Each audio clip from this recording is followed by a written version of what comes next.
What is up, everybody? We are back. It is Monday morning, and today I want to talk about OCD and how much of a fraud it is in our lives. I want to start this video by saying I am not a therapist. This is not a guide to treatment. This is just my experience living with OCD and anxiety and how I'm dealing with it today.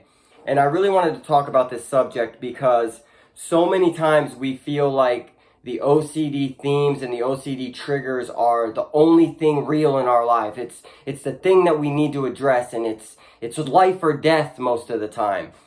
And this video is to try to remind myself and all of us that that's not really the case.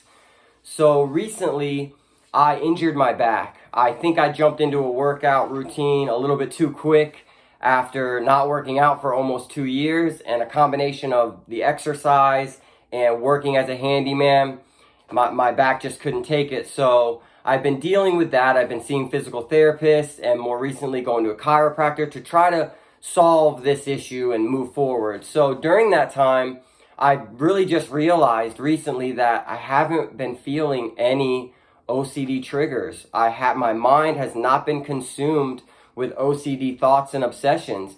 And a lot of the times when we have an outside issue that's in the real world that we actually have to solve, and we're working on that day in and day out, a lot of the times we can feel our OCD obsessions kind of just go to the background, and that's really great. But I wanted to bring this up because it goes to show how we feel like these OCD thoughts and these triggers are the only thing, the most important thing, and like I said, life or death. And if we don't address them, terrible things are going to happen. But for the last 2 weeks or more, I have done almost zero compulsions. I have had almost zero obsessions that are ruminating in my mind. And it goes to show how little of importance OCD is, and how fake and just a fraud all these thoughts and triggers are, because you can literally step out of them for however many weeks our mind will let us, and nothing happens. Nothing happens. We didn't do the compulsions. We didn't ruminate. We didn't obsess over these thoughts all day, and nothing happened. And it's really important to get that message out, because I feel like people that are either new to OCD or new in their treatment, they feel like if they don't address these thoughts in their brain, terrible things will happen, and it feels like life and death. But that's not the case, because we can go through these periods of time where we're focused on something else, and then all of a sudden we'll realize that we haven't been focusing on OCD and nothing bad's happened.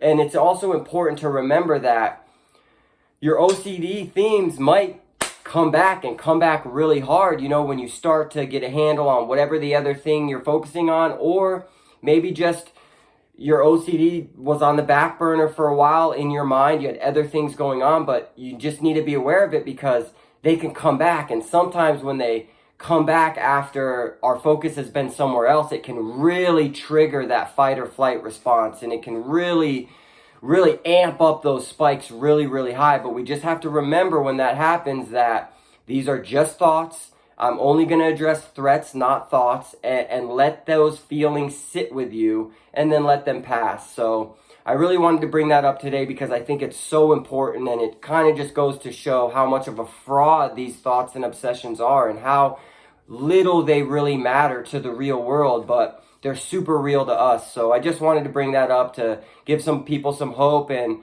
hopefully somebody can learn from this and be able to push forward through these times. So I hope this helps. Like always, like this video so other people can find it. Leave me a comment of some of the things that you do to deal with your OCD treatment when it's in the front of your brain, and also sometimes when it's on the back burner. And like always, subscribe. We are climbing in our subscribers, and I love that. I just want to reach so many more people. So hit that subscribe button, because when we get to 200 subscribers, I think we're at like 105. When we get to 200, we'll do another $100 giveaway for an organization in my community that we think makes a difference. So hit that subscribe button, share, tell your friends. Thanks, guys.